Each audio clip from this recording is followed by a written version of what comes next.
Okay, so we're kind of at the tail end of a lot of explanation of how to use the Maxent graphic user interface and or do a lot of these processes in R. What I want to show you next is the result of a lot of thinking by a bunch of different labs about kind of what are we doing with these, with fitting these models. And Xiao just gave you a very nice illustration of how seemingly innocuous assumptions like the calibration area, or we could look at the regularization parameter, or we could look at response types, and you get very, very different answers. And so, many of you have very applied questions. And you may have a supervisor or a report to prepare that requires an answer. And so how do we select a better or best or optimal solution set? So beginning in 2012, there was a stream of papers. The first one was by Warren and Seifert, where they essentially began moving these niche models into a model selection context. Essentially, instead of what we did before, which was, this one feels a little low prevalence, so how about if we raise the number of background sample points? Or that first model output looked a little too broad, so maybe I'll snug down the regularization parameter. That's fine for kind of experimentation. It's very, very useful for understanding the modeling system, and it's terrible for getting to an answer, in some sense, objectively. So Warren and Seifert kind of moved Maxent into the model selection atmosphere. A lot of the multivariate statistical approaches, platforms like Biomod, were already there, but weren't really talking about model selection perhaps enough. So Warren and Seifert start this discussion, and pretty quickly thereafter, Rob Anderson's lab at City College of New York kind of jumps on this, and they produce this ENM eval packet that you've seen pieces of. And that was very useful, and it's seeing a lot of use. It kind of does two things, which is to say it has some very innovative and quite unique things about partitioning data, and you saw some of that in Xiao's presentation.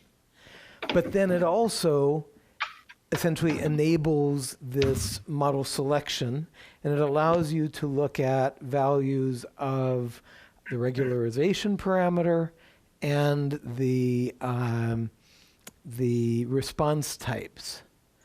So very nice step, and a lot to admire and take advantage of there, but a little limited.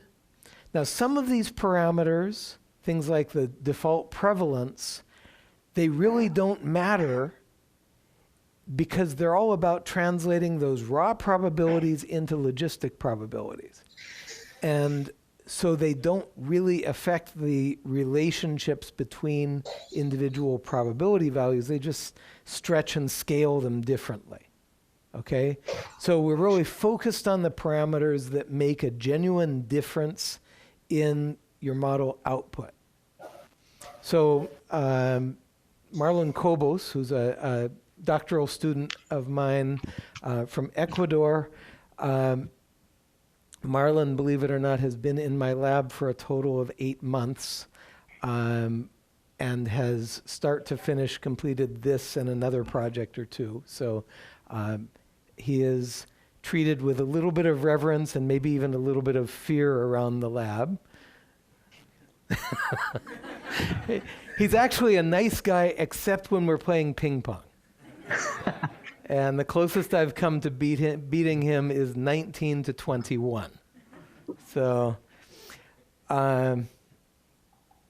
Marlon took on this question of, first of all, automating more of the model selection process. And specifically, we wanted to bring in testing different sets of environmental parameters. And that's not just to get the most broad and robust parameterization. It's also because sometimes we want to test hypotheses about the environmental parameters. Like, does this biotic variable improve my models via its inclusion? Or is it just kind of one more bit of information that adds complexity and may or may not add predictive ability? So many times we want to do specific hypothesis tests. And so we wanted to kind of set ourselves up to be able to do that quite generally.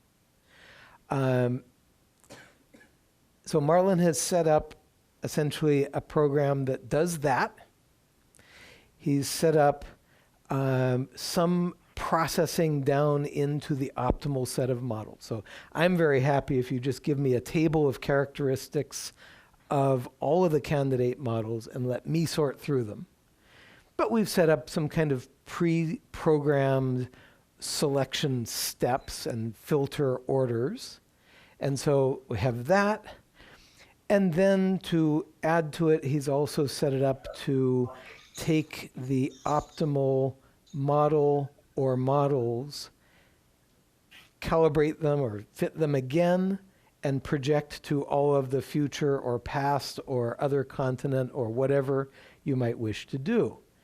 And these days, to do a nice, thorough future projection, you may be doing 20 or 30 future general circulation model outputs.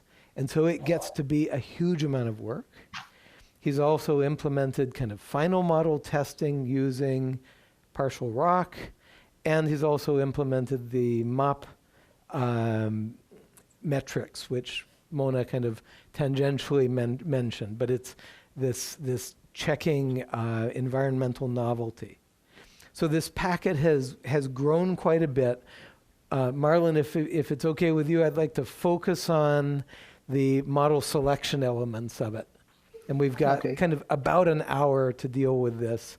But what we're going to do is Marlon's going to walk you through essentially setting up the R code, getting it running, and then with luck it'll run overnight, and we will look at the outcome in the morning. How many of you have done phylogenetic analyses? Okay. How many of those of you who've done phylogenetic analyses have had to pick the best evolutionary model for your sequence data? Essentially all of you? Yeah, kind of. Okay. You remember that, model test program, right? How long did it take to run? There you go. So phylogeneticists deal with this stuff all the time, but we in distributional ecology, we want to push the button and get our final model out in 2 minutes. Well, get over it, okay? Because we're going to mess that up. So when we do kind of a partial implementation, like with the sample data that you'll have access to, we're talking 5 hours to 10 hours of processing. I think where we're headed is forget about giving pre-selected sets of environmental data. Let's just take all of our relatively non-collinear environmental variables and look at all possible combinations of them. Okay, let's do a serious model selection exercise. And the last thing I'll say is very simply that when we started doing these explorations, a lot of which were by hand, what we noticed over and over again were two things. One was that the straight up use AIC to choose the best model doesn't work. You get models that are not the best models. And two, that the default parameters essentially never give you the best model. So just, pulling up Maxent and running your model is a very bad idea. So that's why we're thinking of looking at very large and very diverse populations of candidate models. So Marlon, I'll leave it to you with that. Okay, thanks. Can you hear me? Can everybody hear okay? Let me see. Marlon, check your microphone level. Okay, let me see. Keep speaking, please. Okay. Better? Okay, we're good. Okay, good. So, let's see. Good afternoon to everyone. I'm gonna share my screen and then start talking. Okay, can you see my screen now? We can see us. Okay. Okay, so this is the main page, the web page of the package. It's a GitHub repository now. You can install it using the code that is here in this vignette. I'm sure Town has this link. Yeah, so they all have the follow it. link. And we're just going to watch you for now, and people can play with this later. Okay, good. So this vignette is kind of very explicative, and you can follow it easily. There's this figure here that is showing you how your working directory should be organized, so you can do all the analysis. And here is how to install the package. I'm just going to copy the code. Back up to the figure just a second. Okay, good. So just to put this in perspective for everybody, there's the executable for the Maxent program. And then there are data sets which are, let's see, I need to get this right. Training and testing are a split of the available data that you're going to use for model calibration. Joint is when those two are together. Is that correct, Marlon? Yes, it is. And then IND is for independent. So that's a separate data set that you're not going to use at all in model calibration. You're going to use it for an independent test at the end. But then up here where it says M variables, those are different environmental data sets. And so in this case, you can see he's got one that's got variable 1, 2, 3, and 4, one that's got 1, 2, and 3, and one that's got 2, 3, and 4. Okay? Yeah. Sorry, Marlon, I just wanted to make that clear. It's okay. So this is the basic things you need to start the process. You can have only just one set if you want, but we recommend to have at least 2 or 3 and more proximal. And I think in the future we're going to propose even more as well. Now, as I said, here is most of the code you need to replicate at least one of the examples we have there. And I'm just gonna copy this and pass to RStudio. I just want you to tell me if the colors are okay because I just changed it. And you can see it's pretty visible. You're okay. Okay, good. So I'm just going to install the little script there. And this is going to install DevTools and load it and then install the package. I have it already installed, so you'll see that this code is going to install this package and all its dependencies. After that, just to follow the example, this is the code for downloading and extracting the example data. So here, this is the directory where the example data is. This is the destination of your example data. These are just arguments to make it work. Here I'm gonna change this for my number, my name, and I'm gonna change that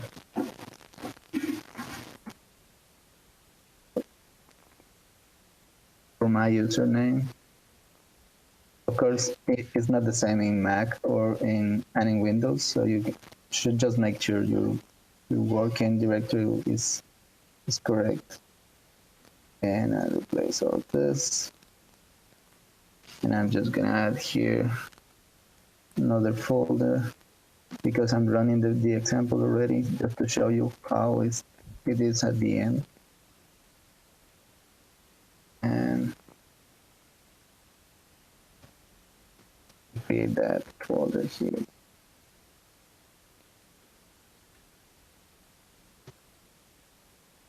Okay. Okay, so running this, you're gonna see that this is going to download information here in this folder. Here is the zip folder. This is to unzip the folder. This is going to erase the zip folder, and this is going to set your working directory in the unzip folder, but in one of the examples. So now we have this inside the folder you have selected. These are the two species that are taken as examples for the package. So then this one is the one that we're going to work today. This is a tick from here from North America. And there is where we're going to set our working directory. And what we have inside is this. I know you can see the lowest part of my screen, but this is what we have there. This is Maxim, the Java, the .jar file. These are CSV files containing independent data, testing and training data together, testing and training data. This is M variables, the sets of variables that are going to be used for calibration. As you can see, they have different variables. And these are G variables. These are here because we wanted you to have an example also to project your models. And this has set3 because that's the one that we selected during the calibration process we performed during the process that we did for publication of this package. And here you have current, future in one RCP scenario and future in another RCP scenario, but just these two just represent one of the GCMs, the global general circulation models. But you could have as many in there as you want. Yeah, you can have how many folders you want here. You just have to make sure it's the name of the set that was selected during model calibration. You're gonna see that a little bit later. So now we have the package installed and loaded, and we have the directory as we need. And following here the tutorial, we have this set of codes. With these codes, we are saying, just see the help of the function, this one. This is the help. This function was created to make your analysis more reproducible and more modular. So you can, for example, share your codes, all the code you used for each project. You can share it as you did. So it's more reproducible, and also it can be helpful for publication or stuff like that. So the only thing you need is just call the function and set this argument file name. That's what I'm going to do here, file name, and then call this function. This function creates this file. This file is saved in the folder of the species you're working in, and it's a RMD file. It's an R markdown file that it has some instructions to follow here, general instructions, and then this is starting the analysis. These are candidate models, and you have all of the potential options for creating a multiple step project. These are the functions that are for calibration and for multiple steps project with one species. So candidate models, I think Tom already explained what these candidate models are. They are multiple models created with different parameters, settings, and they are created with these functions, KUENM call. Here you can see the help of the function. And the arguments are the occurrences that have together training and testing, the occurrences that have just training data, where are your sets of calibration variables. This batch is the name of a batch file that is going to be created for running all the Maxent models. This output directory here is for creating a folder that contains multiple folders for all your candidate models. And this is the regularization multipliers you want to test. These are the feature classes you want to test. And this run is just say if you want to run automatically or just create the batch and all the folders and then run it later or something like that. So one good thing about this markdown file is that we are proposing here the names of the things so you don't forget to set all the arguments. And it's also helpful because this makes your code more modular. So anybody can follow what are you doing. So you just have to change these names according to the names you have here in your folder. And as you can say, instead of SP here, we have AAME, and that's what I'm going to change. These are the name of this is the name of the CSV file that contains the occurrences, training and testing together. This is the name of the CSV file with the training occurrences. This is the name of the set of variables in the calibration area. This is the name of the batch file that is going to be created. This is the name of the output directory of your models. The only difference is this one is capital and this one is not. And these are regularization multipliers. So for purposes of this demonstration, I'm going to change this because they will create a lot of models. And if I follow all these exact configurations, I will have like 1040 something models. So I'm just gonna say here 0.1, also 0.5, 1, 2, 5, and that's it. Just let me check. I already did this. I just want to recreate the same thing here. Oh, it's 2.5. Here, 2.5. And feature classes. Also, all feature classes are a total of 29 feature classes. Potential combinations of feature classes are there. All of this. But you can also choose pick between these 5 options. This is all to say all together. Basic that basically are linear, quadratic, product, and so on. Just 5 of them. So I'm gonna pick that one. Then I'm gonna say that it runs automatically. So you run this chunk of code with this or line by line as you want, and then this is the function. So I'm gonna run the function here, and this is the blue bar just show us how the creation of the batch file and the subdirectories for each model is going.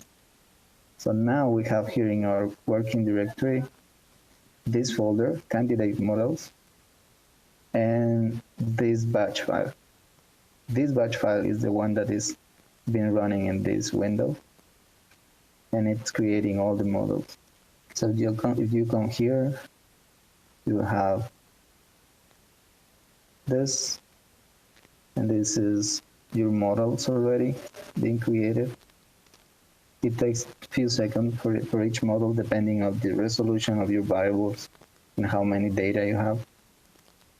So this is one of the fastest process compared to the amount of data you're generating.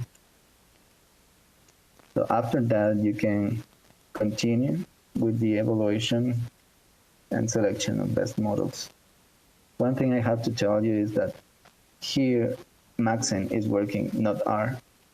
So this is one advantage because you can continue doing the evaluation at the time. And a little bit of disadvantages until now that because those two processes are not together, not connected, so it's difficult to like keep tracking this model creation process. So this is the next function you're going to use. It's KUENMC eval. This is the process of evaluation of candidate models during calibration. And you have here a lot of arguments. This path is the output directory of the models, the Maxent models. You already saw this one. These are the occurrences, training and testing together. Again, training occurrences. These ones are testing occurrences. This is the batch file you created recently. This is just to be reading model by model from this batch, so it's following the same order that the Maxent process is doing. This is the output directory in which your results of evaluation and selection are going to be. This is the threshold. This is the value of error that you're going to allow in your data. This is something that is very important in this field because we have, most of the time we have data from different sources.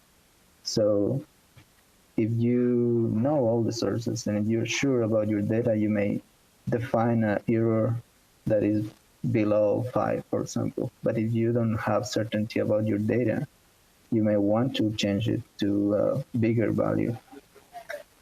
So that's that parameter that we were talking about earlier that you state in advance that is kind of the expected amount of error that's still in your occurrence data.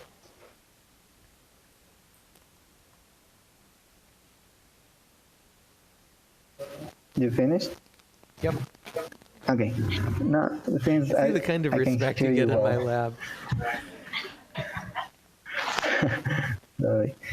Okay, so after that, this other argument is saying is the percentage of data to be used for bootstrapping your models when doing the partial route. I don't know if Dan already talked about this. We haven't, but it's okay. Okay. Okay. And then iterations is the number of randomization process that are going to be the number of bootstrapping process that are going to be done. This argument is important if you're going to work with many species and with many models, because it says if you want to keep or erase your candidate models while you are evaluating them. Okay, by default it's true just in case, but it can be false. So if true, it means it's going to keep your models, and if it's false, it's going to erase them after evaluating them. And then selection is an important argument. It can be these three options, and this means OR means just selecting them by their emission rates. AICC means just selecting them by their AICs, and that means all the models that have values below a delta AIC value of 2. And omission rate and AIC means it's going to select your models based on omission rates, and after that, among them, evaluate the delta AACs again. And all these selection options are going to be taken over the significant models only. So the first filter here is significance, which is given by the partial rep. Okay, so here are the arguments that are going to be defined in the function, but here most of the arguments of the function were already given here. So you don't need to repeat them because you have them in objects in R. So you run this, you're gonna have the other argument you need. And this is ugly now because R changed, but now it's better. So I'm going to create an object that saves the information that this function is going to create. And this function is going to return some things in this object, but all the results are going to be written in your folder, in your working directory. Okay, so I'm gonna run this, but I'm gonna change something here. I'm not gonna do 500 interactions. I'm gonna do just 100. It's better if you do 500, by the way, but it's going to take a little bit more time. Marlon, it's okay if this runs out overnight, and then we can look at the results in the morning if you like. Excuse me? It's okay if this process runs overnight, and then we can look at the results in the morning. Yes. I recommend you to do at least 500 iterations here, and you can leave your computer working. I did this with a computer which is an i5 processor in Windows, and like 4 gigabytes of RAM memory, and that all the process together with the mob and all the stuff took 16 hours, more or less. So all the calibration process will take like 8 hours, I think, or something like that. So now it's going to be much faster because we're just testing here 75 models. Okay. So I'm going to again run this because I changed the iteration number, and then run the evaluation. Oh, something happened. Oh, here. Look, I forgot to change this name. It's not SP test, but the name of the testing data is AAME.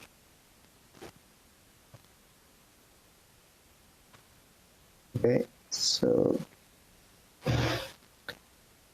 that should work now.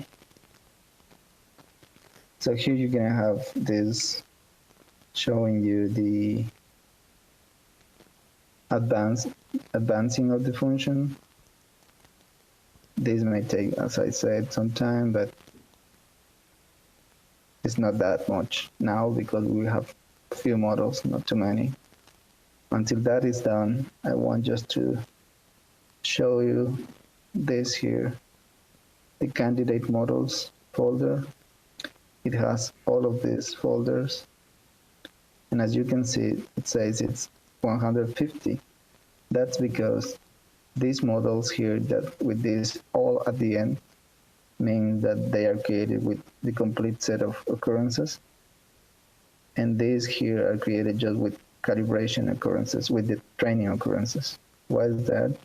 Because AACs are calculated from these models, created with all the data, and omission rates and partial rep are created are calculated only with the models that are created with training data. Okay, that's the reason why. So we're gonna need some time for finishing this, but until that happens, I'm gonna show you here this folder. In this folder, I did all the processes already, and the result is gonna be, the result of the evaluation process is gonna be this folder. And here you're gonna have CSV file with the best models, the selected ones. Here you're gonna have a figure of that.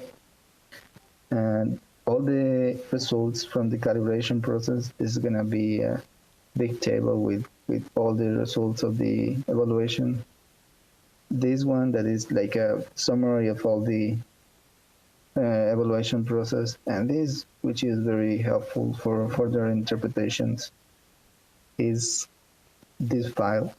It's a HTML file, and here you have this, which is very useful for writing your methods. For example, it's saying how many models you created and how many regularization multipliers, feature classes, which ones here, and which sets of variables you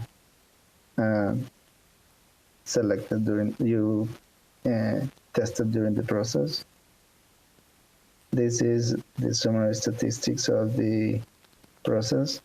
It's saying how many candidate models you have, 60, how many significant models you have. In this case, it's 60. This is curious in this case. For example, with all the potential combinations of these parameters here, we don't have any model that meets the omission rate criteria. That means the omission rate criteria say that I need the models that have lower omission rates than 0.5, 0.05, that means 5%. Okay, just one model meeting AIC criteria. By the way, these are not significant models. In this case, all were significant, but there's going to be some cases in which not all models will be significant. And now we're seeing significant models meeting omission rate criteria. Of course, none of them.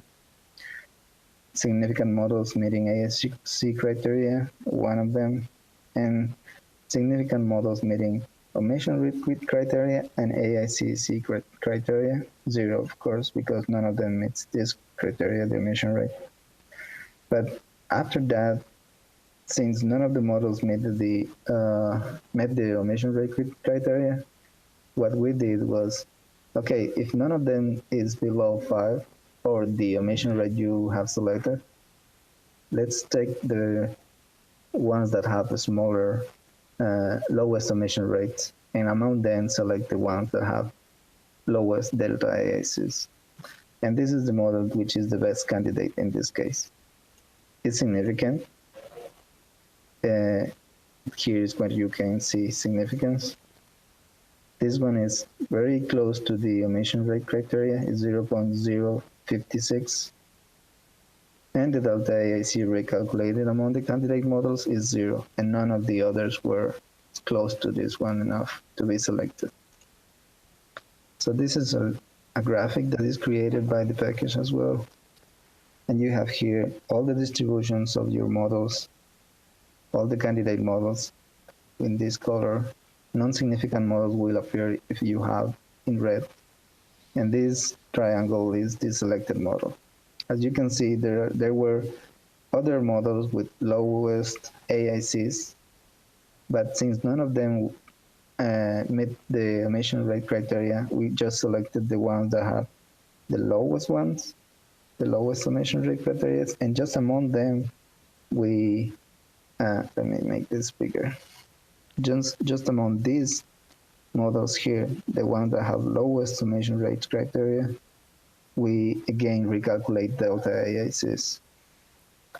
So Okay, and this Marlon, let me make just a quick clarification. Okay. Notice that many of the current procedures are just selecting based on minimum AIC, and the minimum AIC is up here. And so essentially you're choosing, if you just use the x-axis here as your criterion, you're sacrificing quite a bit of predictive ability because the omission rate jumps up quite a bit. So that's why we essentially are using these 3 filters of statistical significance, which wasn't an issue in this example, omission rate meeting a particular criterion, and then the AIC. So that's kind of the detail.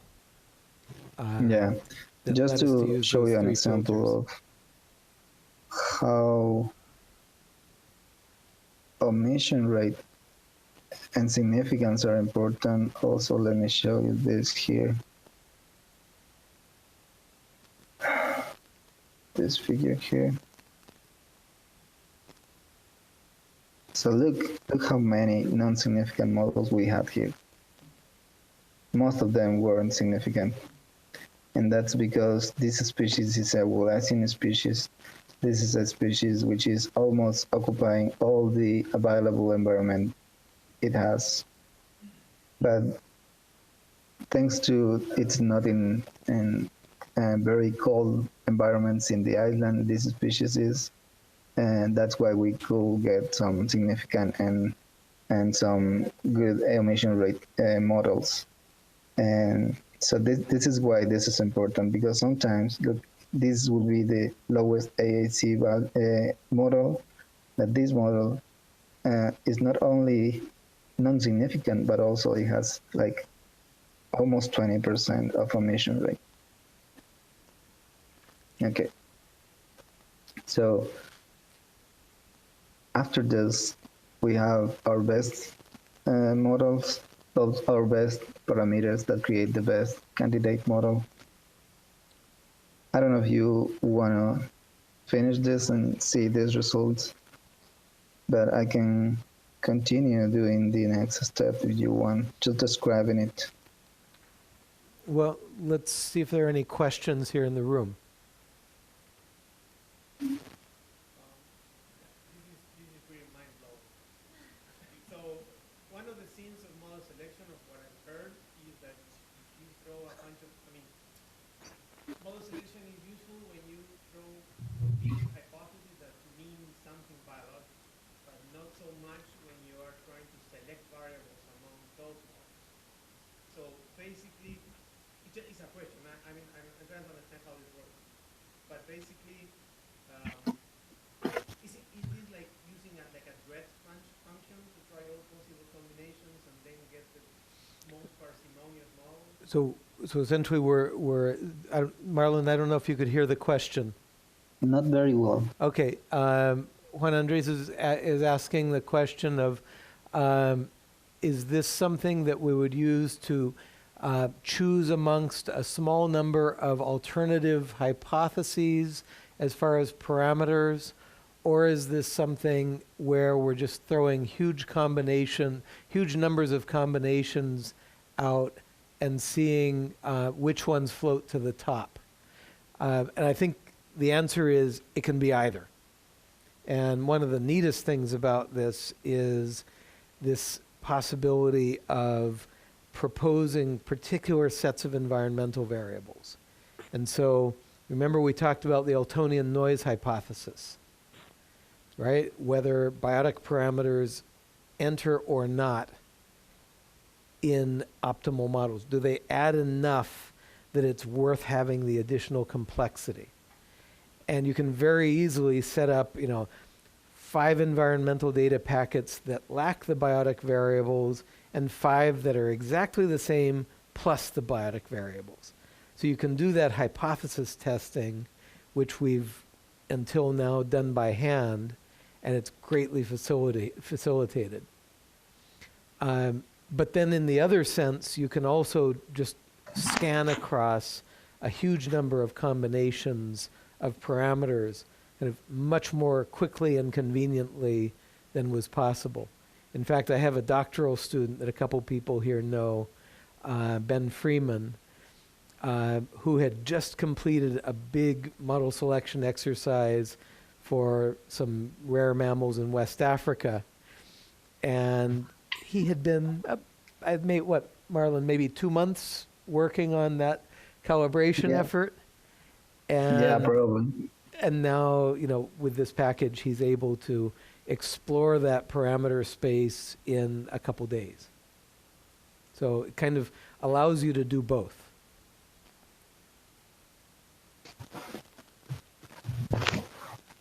Other questions?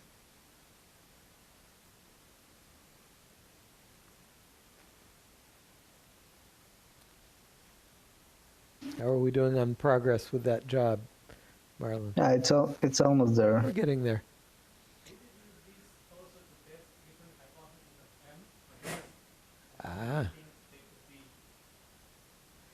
So And that's go ahead. So Marlon, would you use this, or could you use this to test different hypotheses of M? mm, okay. M has other connotations, not just for calibrate your models, not just for having good models. M is a biological strict thing, and probably if you are not so sure about your hypothesis of M, you may test the M with this, but also always remember M has an it has another reason to exist for. It's not just calibrating your model. Yeah. I can imagine if we were to have competing hypotheses of M that were based on different opinions about the biogeography and the dispersal of our species, I can imagine comparing them using these tools.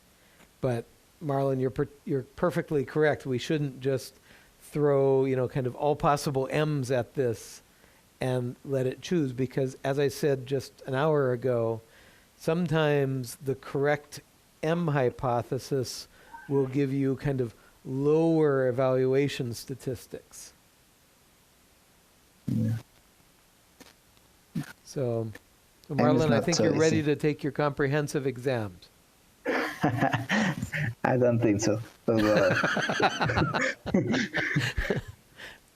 We've got enough Okay. PhDs in this room, or almost PhDs in this room, that we could just do it and, send the results back to the University of Kansas. Okay, good. It's finished. So this is a plot that is going to appear automatically. It's the plot that we already were seeing there. And let's go again to our folder. So there's this one. And we have calibration results now here. And we have all the other things we were seeing in the other side. And it's practically the same. But in this case, I created like 15 more models than in the first time I calibrate the models. Like this, in the first time I did just 60 models, and this time I did 75. And this time we got one model that met the emission rate criteria. And this is good. So we're And not we had just two one. models that were within 2 units of the minimum AIC. Yeah, and most probably these are not the same model than this one Okay. because of the figure. Look at here. Probably this best model just but AIC are here. They are not here. And yes, so after doing all the other filtering, we got just one model that met emission rate criteria and AIC C criteria. And I have to say, this model doesn't have to be the one the lowest emission rate. It can be one with 0. something, but below 0.05. But it has to be the lowest.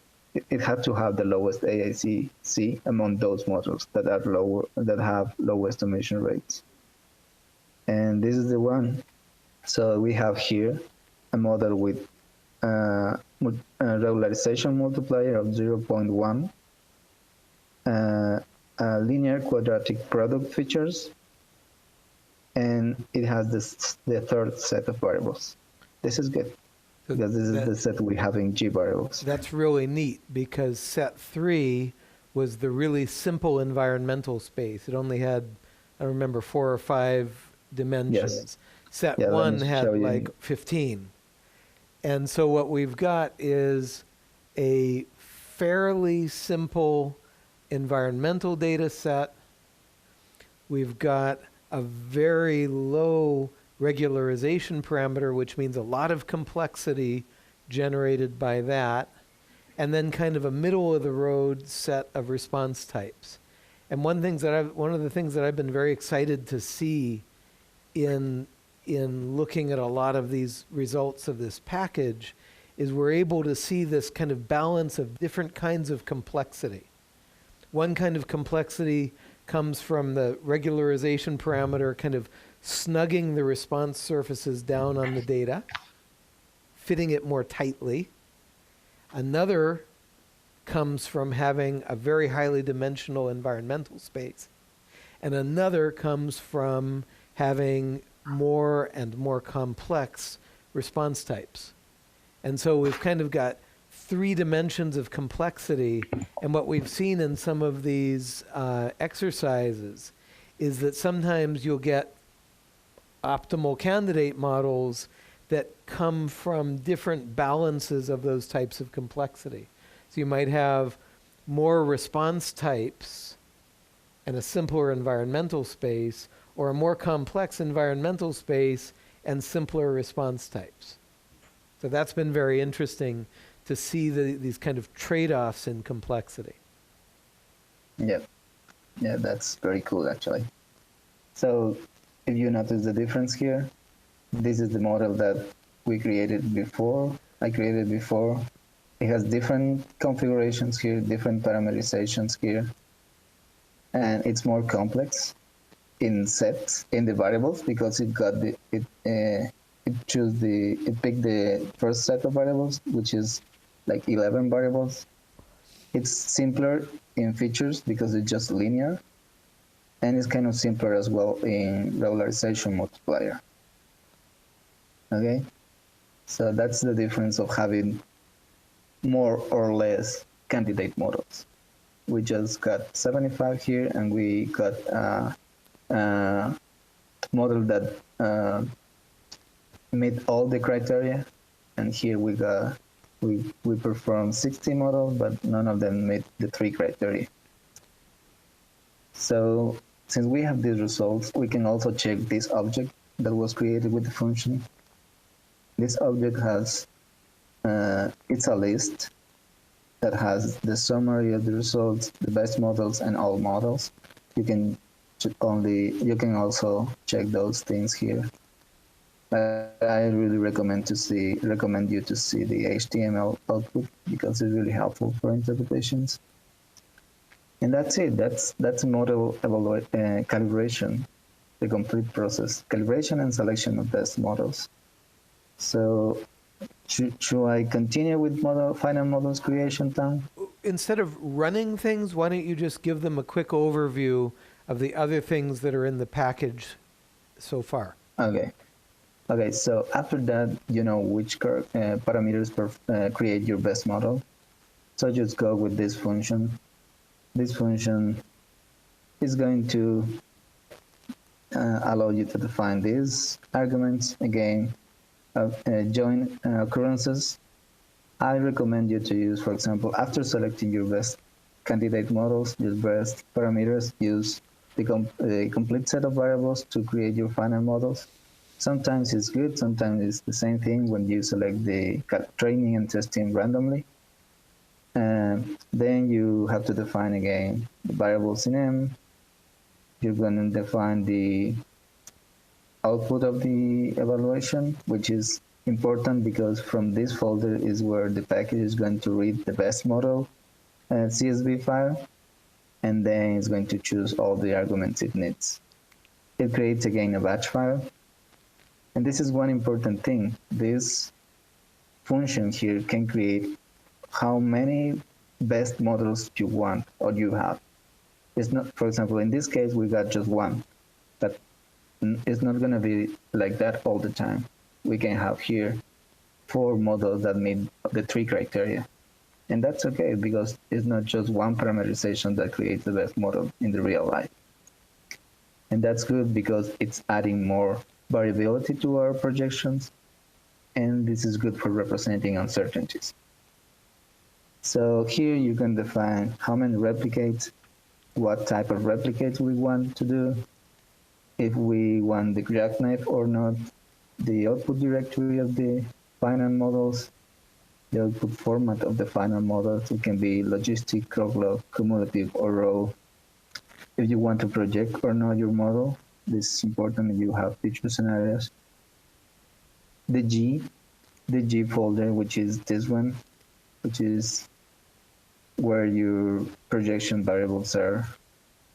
And here we have 3 scenarios, for example. And the type of extrapolation you want to test.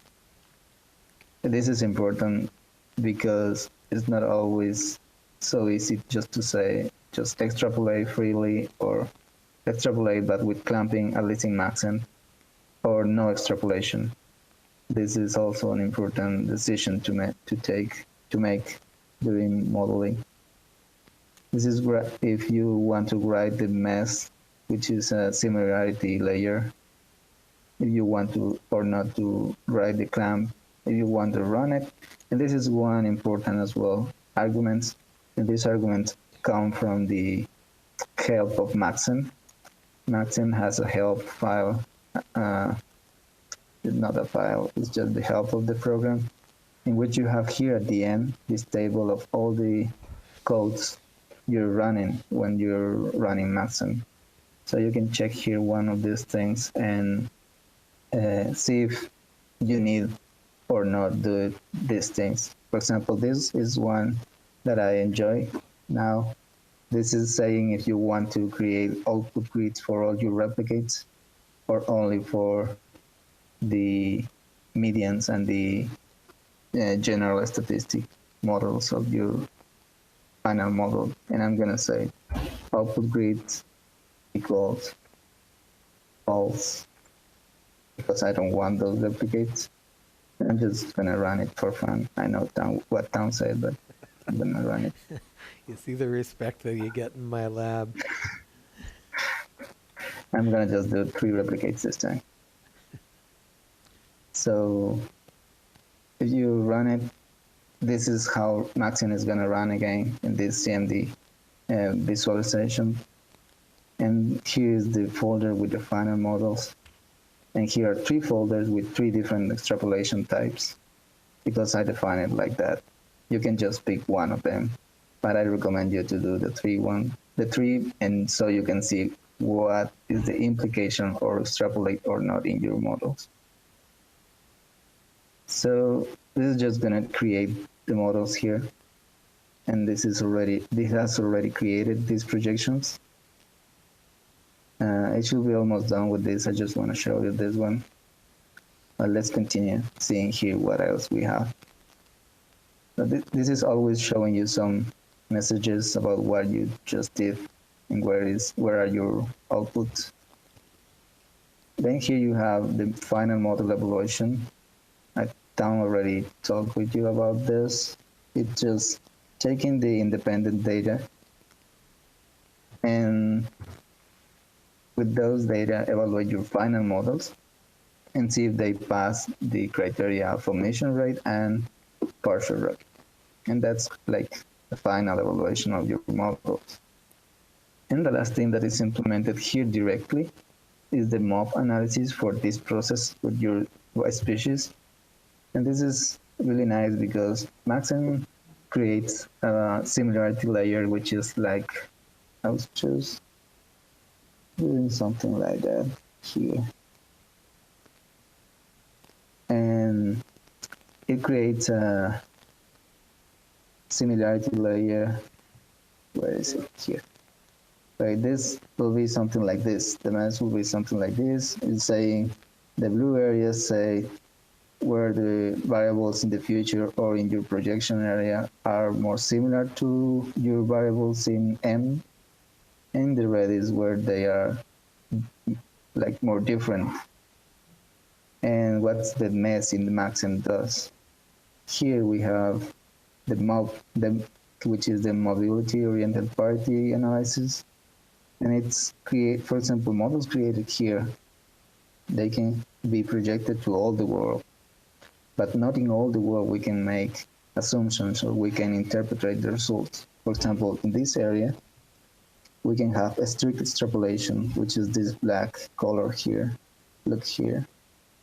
All of these yellow areas are very extrapolative, but the black ones are very, very difficult to interpret because they are strict extrapolation if you compare the variables here with your variables in your calibration area.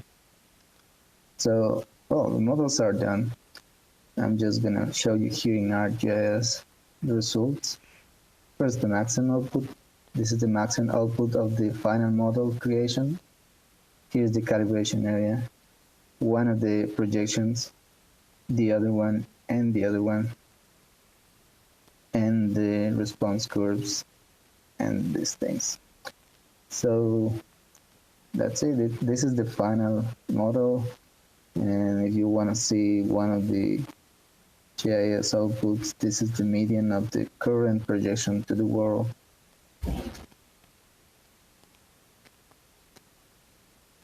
And this is what you got from this model.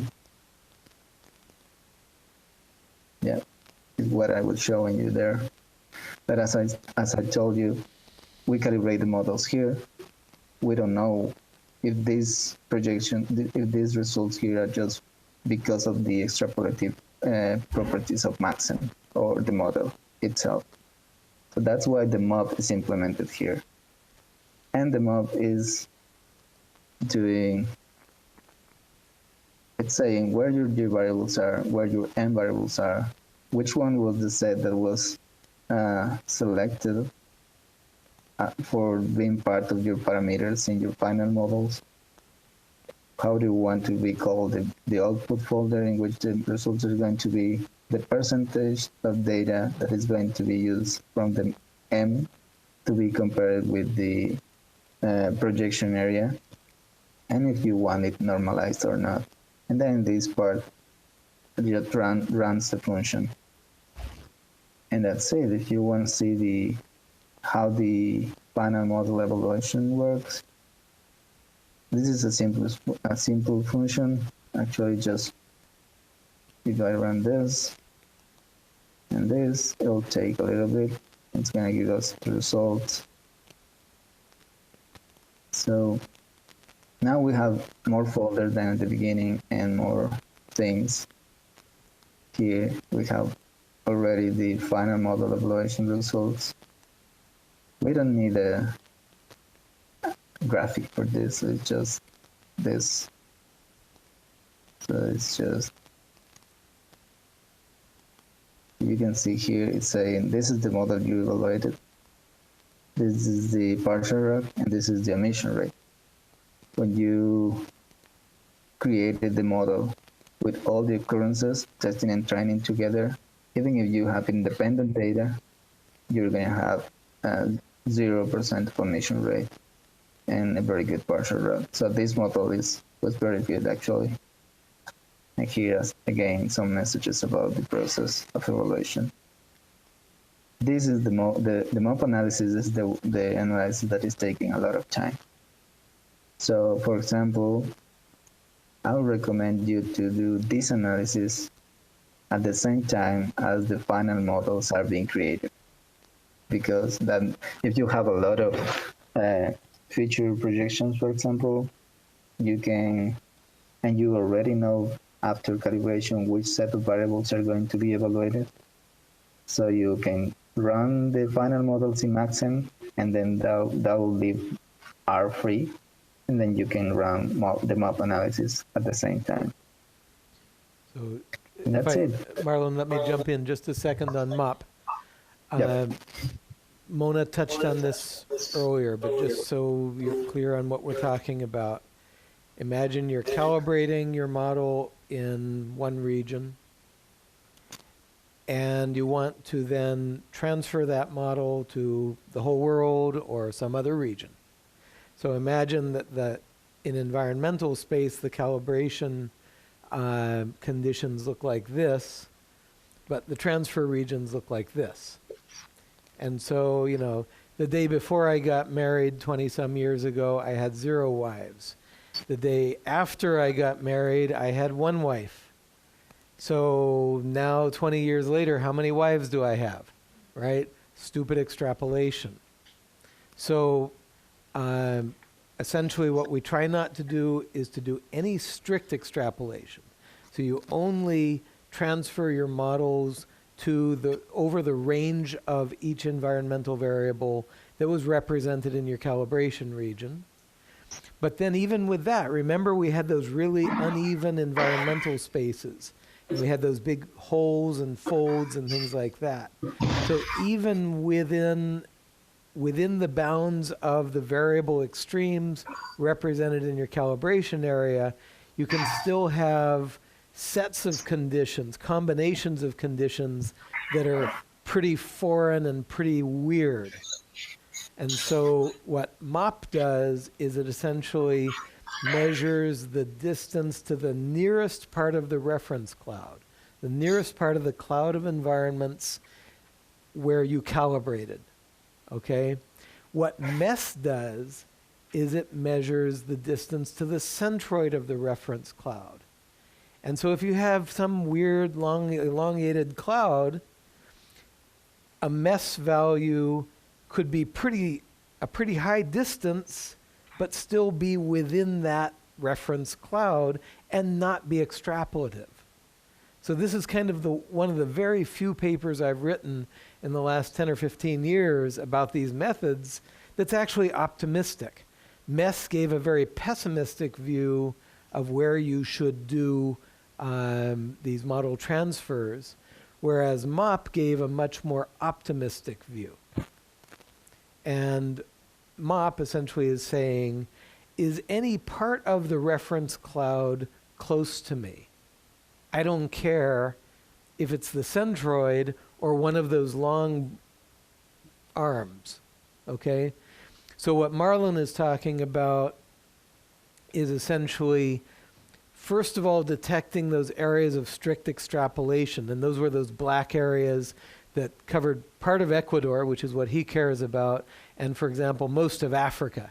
Okay, and you saw that in the figure a moment ago. And it looks like those might be blanked out on this. But then even when you're not in areas of strict extrapolation, what's that distance to the reference cloud? Are you close to some part of it, or are you far from it? And that's essentially how extrapolative is the combination.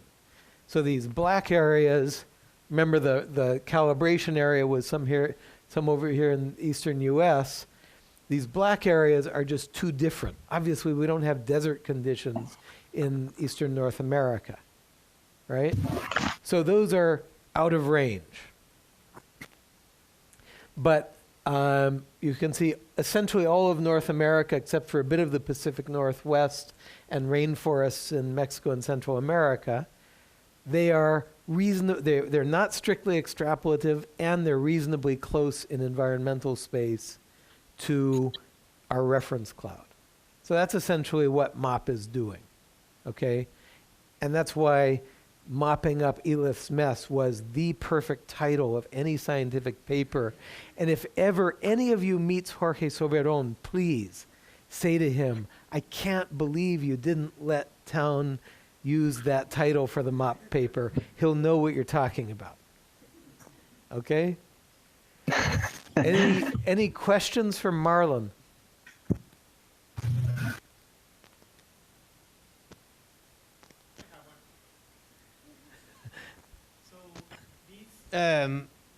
This exploration of parameter space make me think that all previous attempts to model anything that maybe stick with one global model that they seem reasonable actually explore a very narrow, you know where I'm going?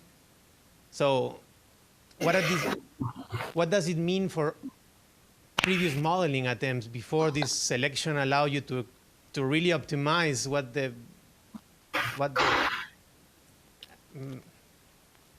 yeah, I mean.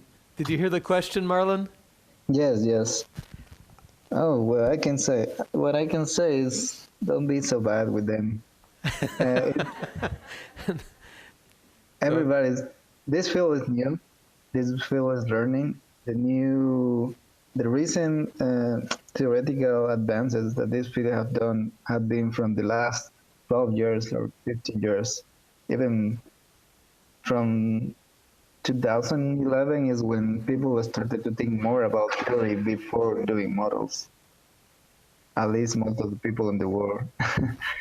So I don't think we should discard any previous effort, but we should think better about how uncertain they are and how confident we can be with different techniques of modeling. That's what I can say about that. Thank you, Marlon. That was kind. Other questions before we say goodbye? Yes. Pass the microphone over.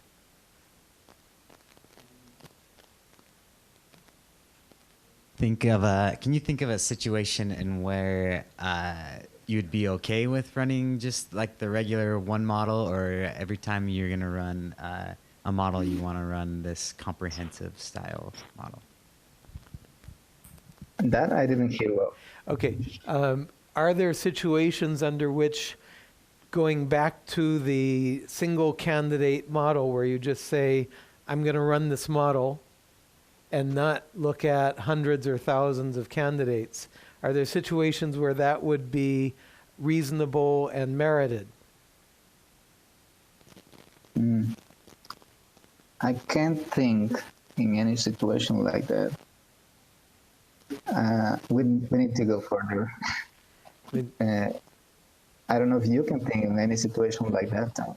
Well, I mean, I think the thing that really impressed me was the frequency with which the default parameters, or what I might have guessed at as the best combination, was not. So, when we were doing this by hand, which was just a year or two ago, it was pretty painful. And so we would do things like, well, let's look at regularization multiplier values of 0.1, 0.5, 1, 5, and 10. So we did a very coarse thing. And then, okay, it looks like somewhere between 0.5 and 1 is the sweet spot. So now let's look at 0.5, 0.6, 0.7, 0.8, 0.9. But, now what we're talking about is invest a day or two in letting this package or others that are similar run and look a bit more deeply. Again, this is quite parallel to ENM eval, except that this allows the environmental data to enter as another source of complexity, and it gives you kind of a better view of model significance and choosing in 3 dimensions amongst the candidate models. But I guess what we need to get over, the pity Mona isn't here, because something like 20 years ago or 15 years ago, Mona and I had a modeling challenge thrown at us, and we decided we were going to do a model and write the paper start to finish in 1 day. And it ended up taking us like 2.5 days. But I think the lesson is we need to look over at phylogenetics and see that, just the same as when I was in graduate school, we'd run a branch and bound analysis of some data, and it would take, an hour. And now, fitting that evolutionary model and doing the Bayesian and likelihood analyses, it takes weeks. I think maybe we need to realize that we are also dealing with complex optimization challenges, and we need to get over the idea of running a model in an hour.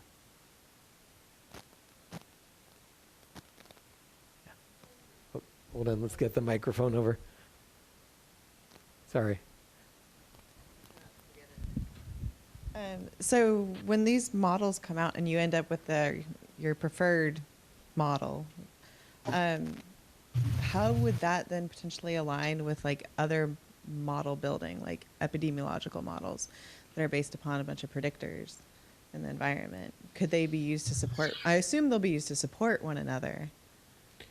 I mean, that's a neat question, and it's pretty far out there, which is to say linking these correlational models with, let's say an SIR model or an SEIR model.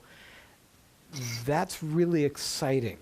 Well, not even just an SIR model, but like, Okay. let's say you have something like, vegetation, this side of the landscape, like those type of predictors. Okay, so in that sense, what we're doing here is we're getting the best model that we can for this set of environmental data you predictors. have, We yeah. might be talking, climate data here. Mhm. And we always talk about that sort of thing as post-processing, which is to say we may want to take our climatic potential distribution and say, yeah, but I know my species only occurs on rock outcrops or only occurs within intact primary forest. And so I'm going to cut it down to that. But I've taken into account the climate and the habitat or the substrate or whatever. But, Yeah. while you brought it up, linking these correlative models to populational models like an SIR, that's what's going to be quite exciting. What you have to do is you have to link the suitability that comes out of these models to abundance or density. You have to link that into the population models as maybe a carrying capacity or some parameter that determines how big the population will be. And then you have to build a geometry such that maybe if this pixel is very productive of individuals and this pixel isn't, the fact that they're adjacent means that this pixel is going to get immigrants from this pixel. Right. And so actually Mayoa's advisor and Mayoa and I and some of my students are, I think, slowly working to that sort of model. I'm really excited about it. But you brought it up, so Yeah. No, I went off on that. Any other questions?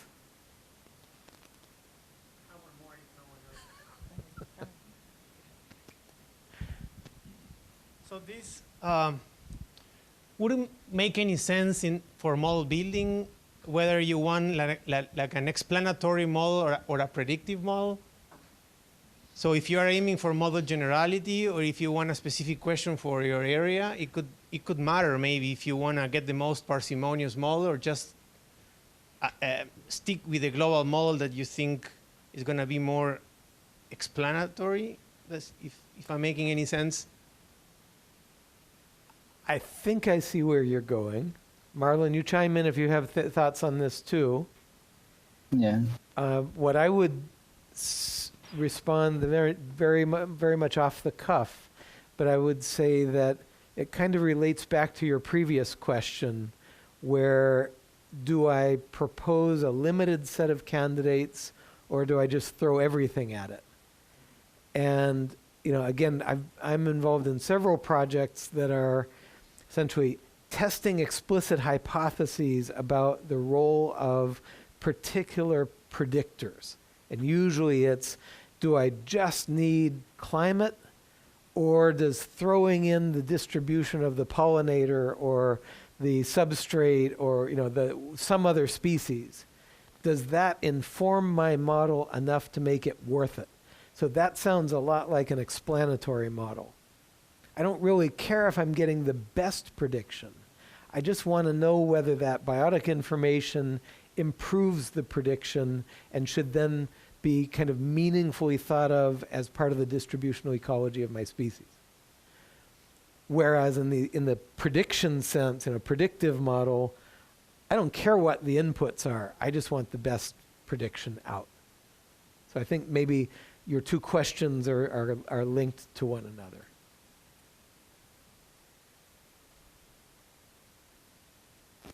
Yeah, probably what you have to think also is that it doesn't matter if you have a specific question, but remember, you just choose, for example, based on emission rate, saying that you just want to know the total tolerance of a species to certain variables.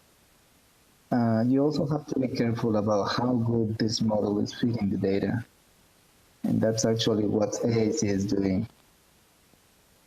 So I don't know if I understood well the question, but I think that whatever the question is, or your hypothesis is, you have to pass these three filters to make sure that your models are well fitted to the data.